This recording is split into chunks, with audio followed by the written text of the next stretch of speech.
इंद्रप्रस्थ, महाभारत काल। लक्ष्मणपुरी, राम युग। पूरा बता रहे हैं क्या? काशी, अनंत काल से। कोलकाता, सन 1690। जयपुर, सन 1727। कानपुर, सन 1800।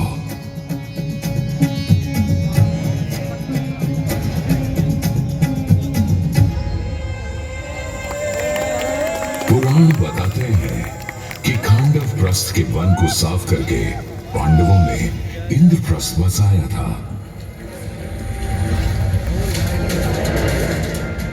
और श्री राम ने अपने छोटे भाई लक्ष्मण को अपने अवध में ही गोमती के किनारे एक नया नगर बनाने का आशीर्वाद दिया था। यही लक्ष्मणपुरी आगे चलकर लखनऊ कहलाया।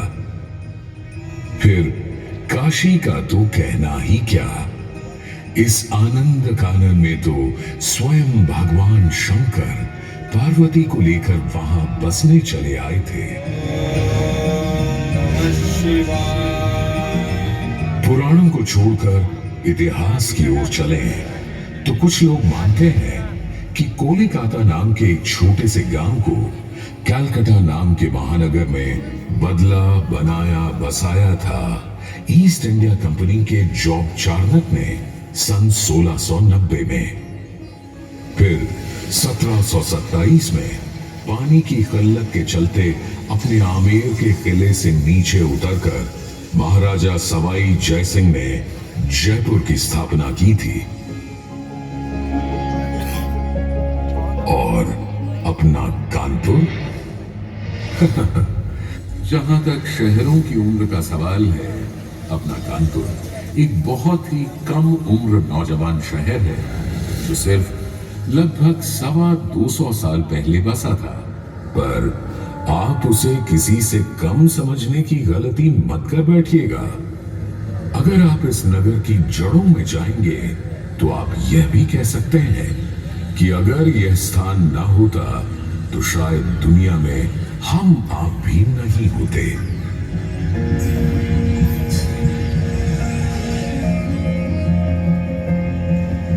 क्योंकि यहां से 20 मील दूर ही तो ब्रह्मावर्त घाट पर बैठकर भगवान ब्रह्मा ने मानव को गढ़ा था और मानव जाति की शुरुआत की थी। उस जगह जिसे आज हम बिठूर के नाम से जानते हैं, राजा उत्तानपाद के पुत्र ध्रुव ने एक टीले पर खड़े होकर ऐसा तप किया था कि दुनिया आज उसे ध्रुव तारे के रूप में देखती और जानती है।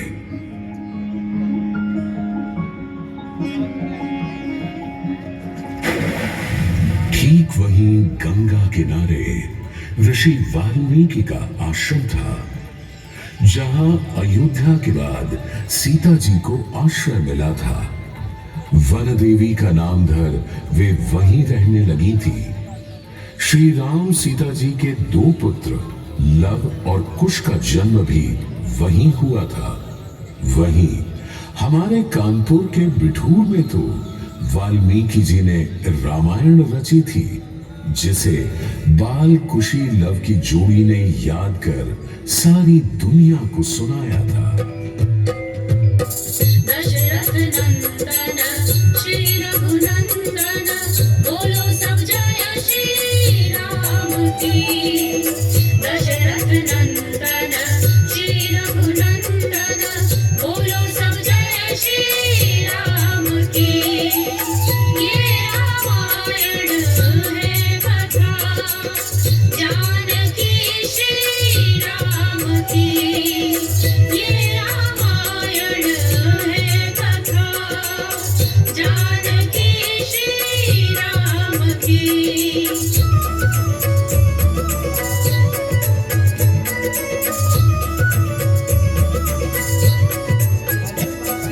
दशरथ के पुत्र बड़े ने जब शिव धनुष उठाकर तोड़ा था, उस ही क्षण वैदेही ने श्री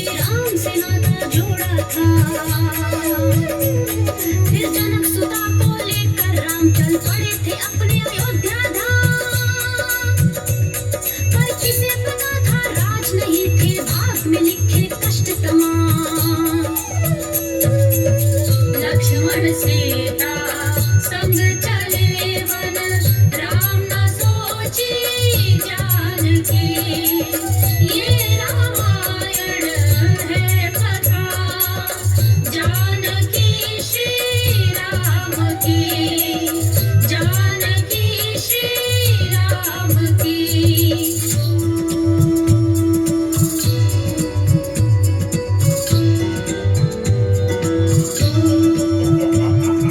जंगल में तब आया राम, भेष धरा था साधु का।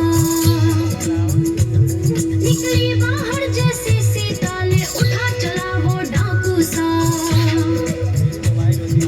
वायु मार्ग से उड़कर रथ पर ले गया है अपनी लंका। जिस स्वर्ण नगर में बसता था केवल अधर्म का ही डंका। वानर नर भालू संग लिए, लंका को चले श्री राम जी। ये रामायण है कथा जानकी श्री राम की, जानकी श्री राम की।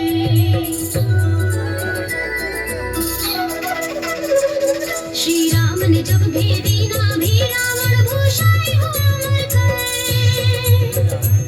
राज धर्म का फिर आया लंका की पापी धरती पर।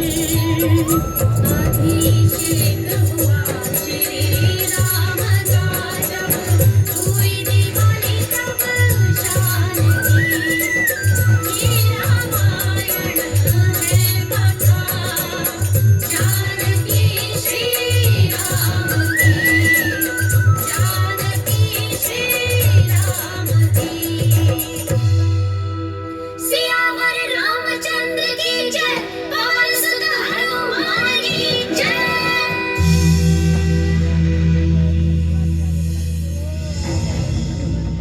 प्राचीन पौराणिक पुरातन बिठूर और ऐतिहासिक पुरातात्विक जाजमऊ के बीच की जगह को कानपुर नाम शायद 1209 में मिला अपने राजा कान्ह देव से।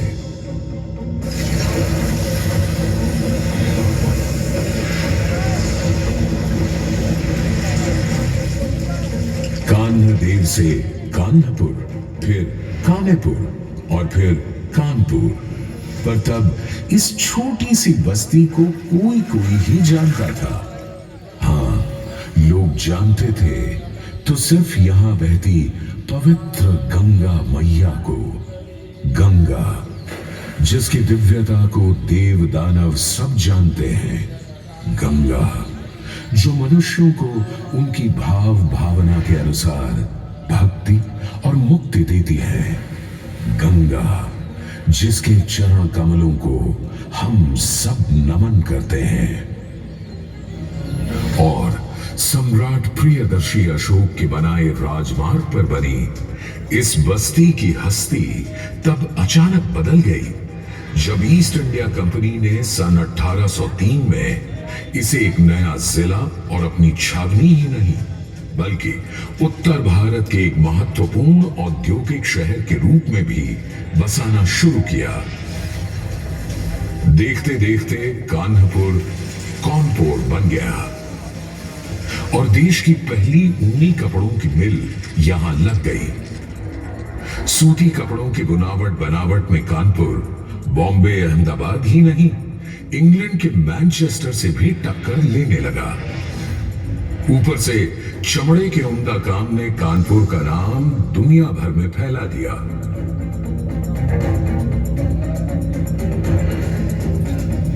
मगर मिलों में कपड़ा बनाकर अंग्रेज ईस्ट इंडिया कंपनी भारतीय किसानों को लूटने और कारीगरों, कामगारों, जुलाहों को बर्बाद करने में लगी थी। ऊपर से हर हिंदुस्तानी रवायत, रिवाज, रस्ते को खत्म करके सब पर बरतानी तौर तरीके लादने की कवायद अलग। यह सूरत बहुत दिन नहीं चलनी थी। यहीं से पैदा हुआ अंग्रेजों के विरुद्ध विद्रोह का पहला विप्लवी विस्फोट। सुनो भाइयों, कथा सुनो 57 की। कान खोलकर सुनो, कथा है क्रांति के पहले सावन की।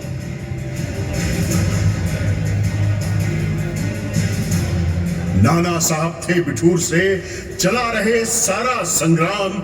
तात्या टोपे था सेनापति, करता व्यूहों को अंजाम। खान अजीमुल्ला लगे थे हर सहायता लाने में, अफगानिस्तान हो या हो रूस, सबको ही समझाने में।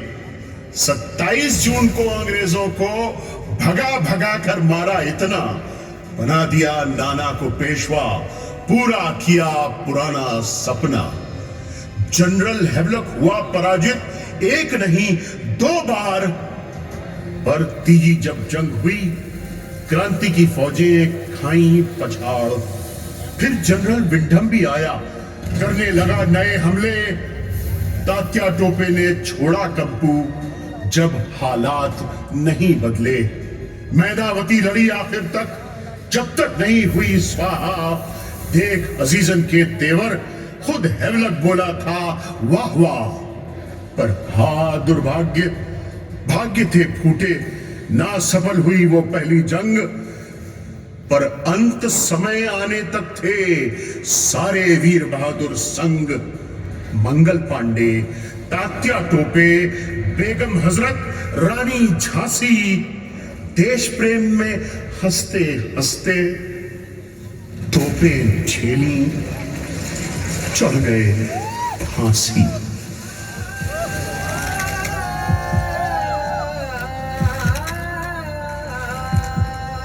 कानपुर से इलाहाबाद और लखनऊ से दिल्ली तक की शाहराह के सारे पेड़ों पर अब हिंदुस्तानी बहादुरों के मृत शरीर झूल रहे थे।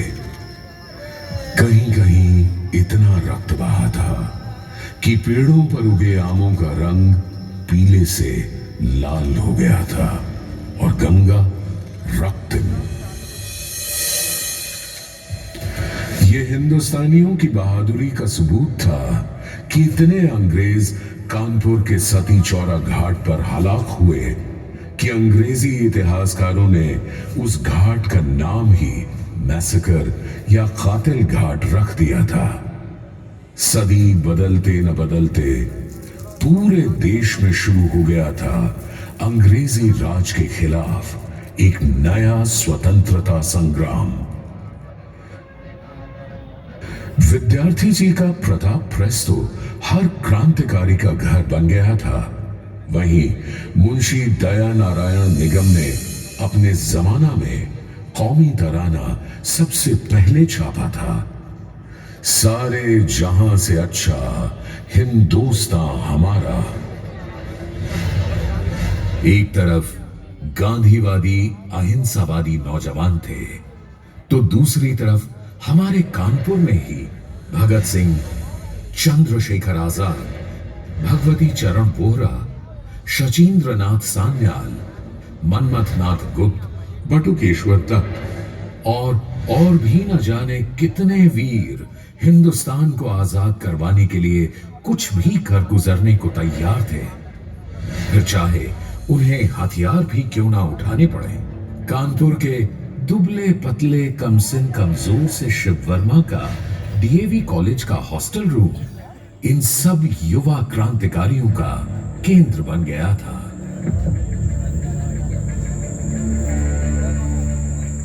आखिरी शब्द दीद के काबिल थी बिस्मिल की तड़प। सुबह दम कोई अगर पालाए बाम आया तो क्या। राम प्रसाद बिस्मिल ने हम सबको पैगाम नहीं, धिक्कार का थप्पड़ भेजा है। कुछ भी करके हमें उन्हें लखनऊ जेल से छुड़वाना ही होगा। हमारा पिछला मिशन भी नाकाम रहा था, बल्कि उसके बाद से तो और पहरा बढ़ा दिया है अंग्रेजों ने काकोरी एक्शन वालों पर। मुझे तो बस बता दो करना क्या है। ये बम बनाने का सामान और तरकीब है। अगर हमने बम बना लिया तो जेल की दीवार को तोड़कर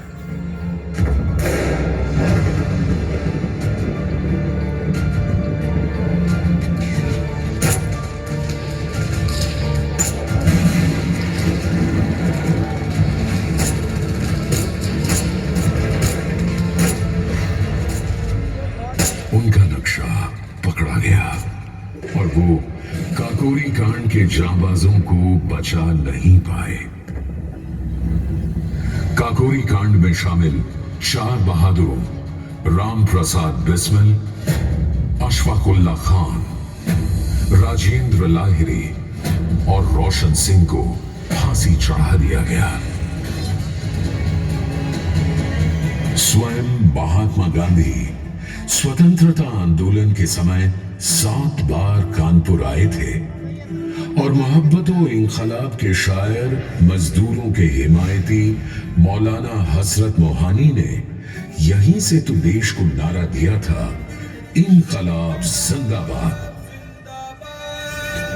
25 मार्च 1931 को हिंदू मुस्लिम एकता की अनोखी मिसाल कायम करते हुए प्रतापी लेखक, संपादक, अनुवादक, जननेता श्री गणेश शंकर विद्यार्थी ने एक हिंदू मुस्लिम फसाद को रोकते हुए अपने प्राणों का बलिदान दे दिया। यह श्री विद्यार्थी जैसे बलिदानियों की प्रभा का प्रताप था कि 1947 में भारत आजाद हो गया।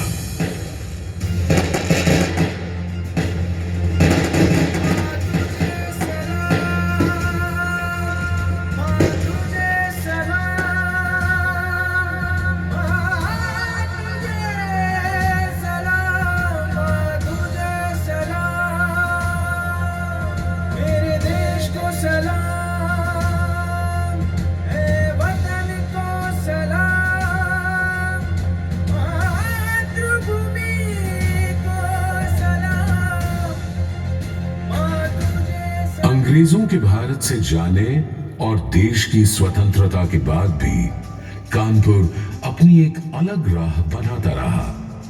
शिक्षा के मामले में कानपुर हमेशा से अग्रणी रहा है। क्राइस्ट चर्च, पीपीएन, वीएसएसडी, बीएनएसडी और डीएवी कॉलेज जैसे तमाम संस्थानों ने भारत मां का माथा ऊंचा किया है।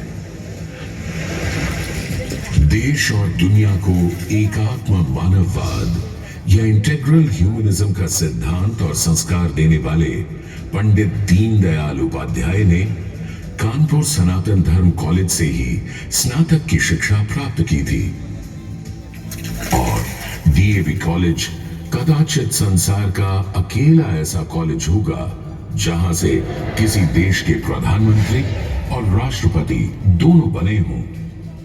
जब देश में नए 5 प्रौद्योगिकी संस्थान बने तो कानपुर में नींव डाली गई आईआईटी की, जो भारत ही नहीं सारी दुनिया के लिए कल्याणकारी सिद्ध हो रहा है। तांत्रिकी में HBTI, वस्त्रों के लिए टेक्सटाइल इंस्टीट्यूट, चमड़े के लिए लेदर रिसर्च इंस्टीट्यूट और चिकित्सा के लिए गणेश शंकर विद्यार्थी मेडिकल कॉलेज अपने अपने क्षेत्रों को बढ़ावा दे रहे हैं। यहां की Chandrashekhar Azad university of agriculture और दलहन संस्थान किसानों का जीवन बेहतर बनाने में रत है। देश के जवान भी अपनी सुरक्षा और देश की रक्षा के लिए कानपुर पर निर्भर रहते हैं। Small arms factory, field guns paratroopers के पैराशूट्स, नेवी की मजबूत अटूट रस्सियां, अलग अलग स्थानों तापमानों के लिए जूते, सेना की वर्दी, सब कानपुर से बनकर सीमाओं तक जाते हैं। आर्मी के लिए हमने तो अपने शहर में एक और शहर बना लिया है, अरमापुर। कानपुर के औद्योगिक घरानों ने अपने शहर को बनाया और बढ़ाया है ही। इनमें से बहुत से घरानों ने कानपुर को बहुत ही नवीन पर प्राचीन भक्ति में रचे बसे मंदिर भी दिए। हमारा कानपुर लोक नाट्य नौटंकी का बहुत खास स्थान रहा है।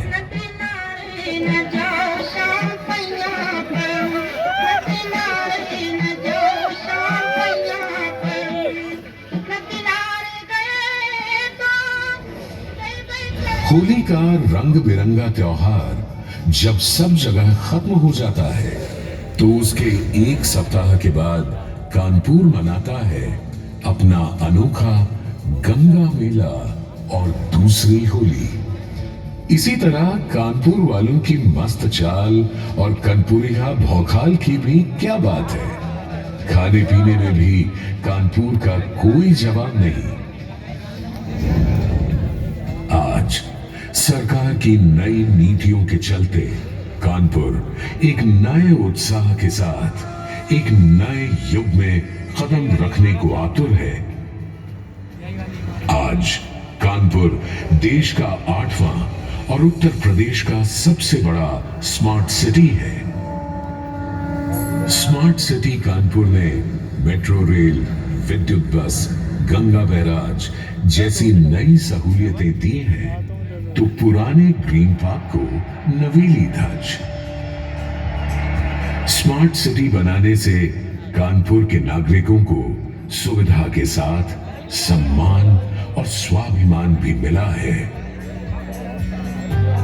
विकास की ओर उन्नत और विकास के लिए उद्यत जनधन देने वाले इस पुर, इस नवीन और पुरातन नगर संस्कृति के साथ आइए हम आप भी कदम से कदम मिलाकर चलने की कसम उठाएं।